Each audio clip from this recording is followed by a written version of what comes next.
Tapos na kami nag-lunch. Kaya ito, maglalakad-lakad ako sa tabing dagat. Yan. See guys, ang ganda ng dagat. Maraming nagsusurf dito. Meron ding dito nagturo ng surf.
Busog-lusog ka sa sa halo-halo nila. O ang dami-dami. Yung kinuha mo test na yung nakuha mo kutsara yun ang ano mo. Daming halo talaga. Yung dun sa pagdisinet. Ayan. Ilagay mo na. Kain tayo. Hintayin ko pa yung yelo ko. Yan. Ayos na.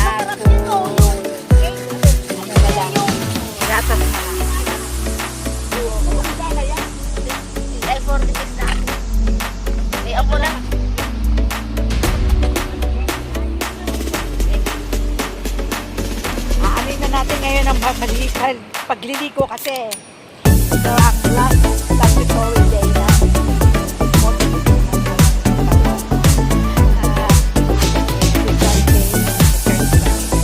wala kasi time kasi open na ngayon ang mass kasi dati kasi kaya kami nakakapag-hiking dahil nga sarado ang simbahan, hindi kami nakakapagsimba at pandemic, kailangan ng social distancing kaya ginagawa namin ng hiking ang aming alternative na ginagawa. Kaya ngayon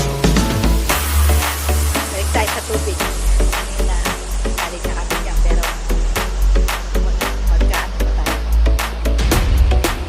sarap kasi yun nakakaagit ng ano tubig talaki ng halo kahit papunta ako sa iyo guys kung napapansin ninyo buhangin is black sand may ibang beach ang buhangin niya ay puti or yung iba naman medyo brown eto makikita nyo siya parang ano siya itim tingnan nyo kapag kasi ngayon low tide malapit nag-high tide na siya pero ano pa rin siya low tide pa rin siya tingnan nyo yung tubig niya na hindi naabutan nag-mirror siya oh maganda yung ano niya pagkaka